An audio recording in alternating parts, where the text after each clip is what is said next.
je tiens à vous remercier d'être présent en l'honneur de notre mère, de Fabien, qui est aujourd'hui récipiendaire de la Légion d'honneur, la plus haute distinction honorifique française.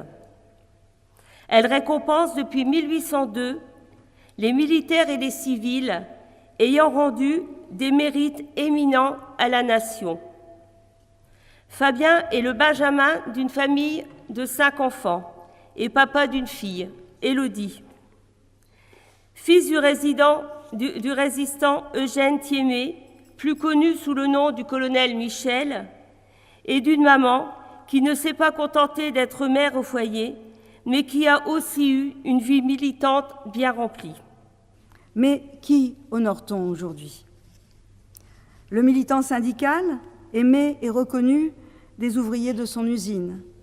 Le militant politique, engagé pour une société plus juste et plus humaine. L'humaniste, sincère et serviable auprès de ceux qui ont le plus besoin de l'attention permanente et de la bienveillance de la société. L'élu qui a assumé et assume encore des responsabilités à tous les niveaux, national, régional, départemental. Le maire qui se bat chaque jour à travers toutes les tempêtes pour sa ville et ses habitants. Eh bien, ce soir, je voudrais dire que nous honorons un seul homme qui représente tout ça.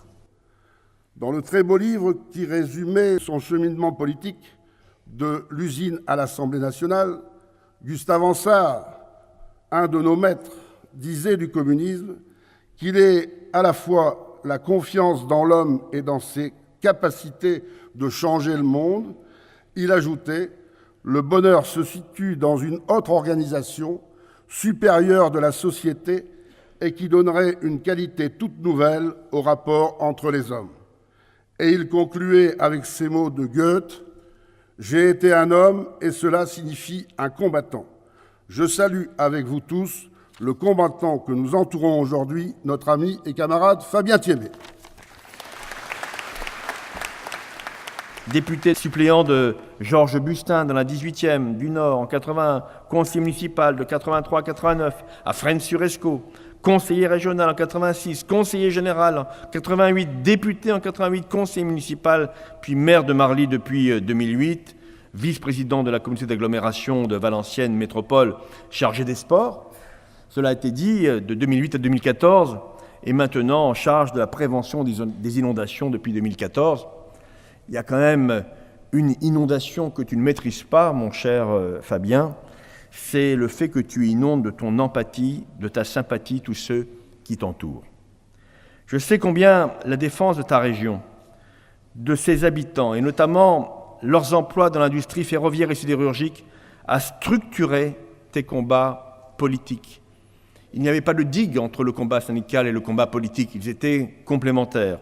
En tant qu'élu respecté, tu as contribué à faire avancer des projets dans l'intérêt général, que tu as porté haut et fort les valeurs républicaines, et peut-être plus que les valeurs républicaines, les valeurs humanistes que nous avons, je crois, en partage. Richelieu disait « L'art de la politique, c'est de rendre possible ce qui est nécessaire. » Rendre possible ce qui est nécessaire.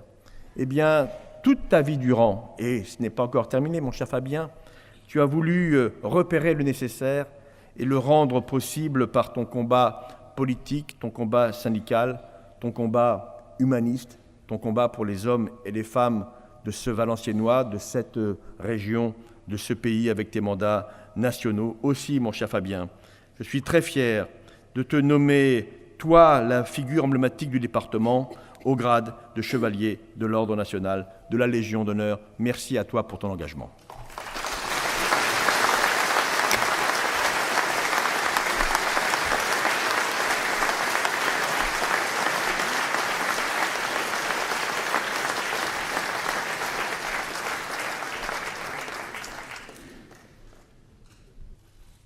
Monsieur Fabien Thiémé, au nom du Président de la République et en vertu des pouvoirs qui nous sont conférés, nous vous faisons chevalier de la Légion d'honneur.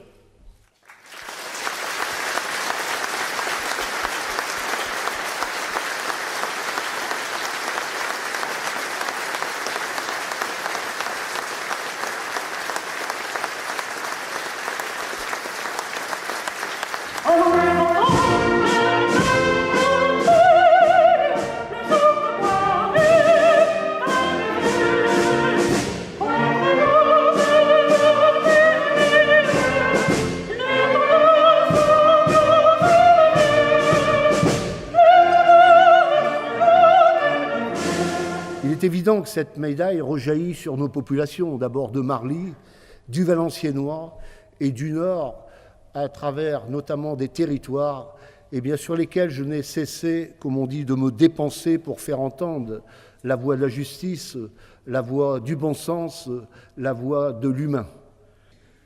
Ils étaient communistes, gaullistes, chrétiens. Ils étaient des gens d'opinions diverses, ouvriers, ingénieurs, cadres, techniciens. Ils étaient enseignants, universitaires, gens de culture. Et ils se sont donné la main.